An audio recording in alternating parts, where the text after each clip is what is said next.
Siri, show me something new.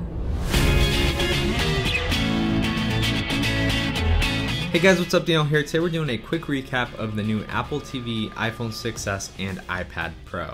Now let's start off with the Apple TV, which has gotten a complete overhaul. Now the new Apple TV is a little bit taller than the current one and has a 64-bit Apple A8 processor along with Bluetooth 4.0 and 802.11n Wi-Fi. Now this is going up against devices like the Chromecast, the Fire TV, and also consoles like the PS4 and the Xbox One. Now this doesn't mean that it's better than any of those devices, but it does mean that Apple wants you to get an Apple TV instead of these other products this holiday season. But what exactly is new with the Apple TV? Well, the new Apple TV has a redesigned remote, which includes a touchpad, which you'll be able to control everything, kind of like you're using just like your iPhone with the remote app. And this can also be used as a game controller, somewhat like a Wii remote. Now there's also going to be Siri Voice Control, which is one of the main features that they're going to advertise because it definitely looks like they spent a lot of time on this. You'll essentially be able to tell Siri what you want to watch, and you can keep narrowing down the results with your voice. Or you can just from the get-go ask for a very specific show with a very specific actor, or a movie. Now there's also going to be universal search, so it'll search for content across apps like Netflix, Hulu, HBO Now, and Showtime. Now all this is going to look really good because the whole interface has been revamped and it's running a new OS that Apple is calling tvOS, which is based on iOS 9. And just like iOS, there's going to be an app store, and this is basically what's going to sell this Apple TV. There will be all types of apps, but Apple is heavily focusing on getting some good games on there. I mean, during the conference, they spent a lot of time showing off Disney Infinity 3.0, Guitar Hero Live, and a multiplayer version of Crossy Road. And what the important thing here is to keep in mind is that unlike an Xbox or a PlayStation, this definitely feels like a device that dad or a younger teen can get and the whole family will use in the living room. I mean, sometimes when you get a PlayStation for your kid or for yourself, it definitely feels like it's for only one person in the house, for two people in the house, and not for everyone in the house.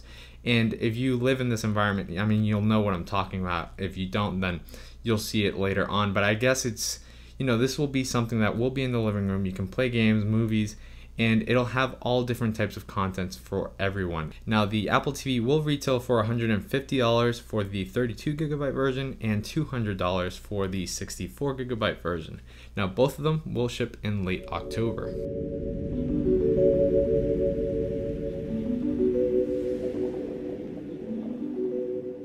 Now we have the iPhone 6s, which got the upgrades that we had been expecting for some time now. And just as a heads up, there was no mention of the battery life during the conference because the 6s and the 6 have the same battery life. So no improvements there. But the big new feature is 3D Touch, which is basically going to allow you to interact with app icons on the home screen, and it's also going to open shortcuts in apps. Now third-party apps will also have some extra features. For example, in Instagram, you'll be able to pop into a picture by pressing down on the screen hard, or get a zoomed-in version of the picture by pressing lightly.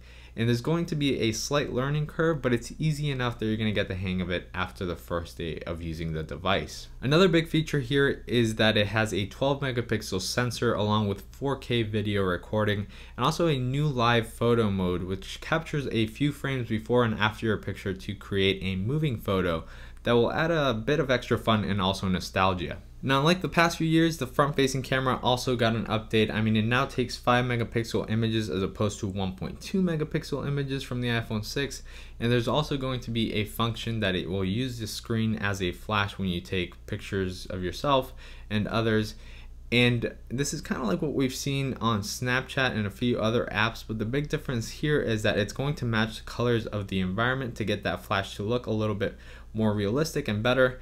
And it's also going to light up the display 3 times as to what it normally is. And that's something that I'm assuming Snapchat can't do because they can't access that part of the software. That's what I'm assuming. So we'll see when it comes out. Aside from that, we also get Wi-Fi and cellular speeds that are supposed to be faster, and the Touch ID sensor also got an update and will supposedly be twice as fast as to what it is on the iPhone 6. Now the new iPhone 6s will be available in silver, gold, space gray, and a new rose gold color option, and will start at $649 for the 16GB and go all the way up to $949 for the 128GB iPhone 6s Plus. Now, along with the release, Apple will be releasing some matching docks and also some new leather and silicone cases for the iPhone 6s. There was also the announcement of the iPad Pro, which is a large iPad with a 12.9-inch display. Now, the iPad Pro sports an A9X chip, Touch ID, 10 hours of battery life, 4 speakers, dual microphones, and a smart connector for third-party accessories. And Apple's new keyboard case was announced, which is exclusively for the iPad Pro. And this tablet will be able to handle 4K video editing and also 3D medical and design apps without any problems. There are, of course, going to be new apps from third parties that are going to take advantage of all the new power. And there was also the announcement of the new Apple Pencil. The Apple Pencil is going to be basically an extremely accurate digital pen that's going to allow you to mark up and draw on apps and on your emails and all that good stuff. And it's going to be especially great for those who love to draw and want something just very precise. Now, it's going to have a lightning connector at the other end, and a 15-second charge will get you 30 minutes of usage, which is pretty good. Now, the downside to all this is that the iPad Pro will retail at $800 for the 32GB version and will be available in November, while the Pencil is going to retail for $100 and the keyboard for $170. So expect to spend at least $1,100 for an iPad Pro with accessories. Now, that's pretty much it for this video, guys. It was just a short thing so that you guys get the important details of the conference. If you guys like it, make sure to leave a like since it does help out the channel, and subscribe to stay tuned for future videos. As always, thank you guys for watching, and I'll catch you guys in the next video. Goodbye.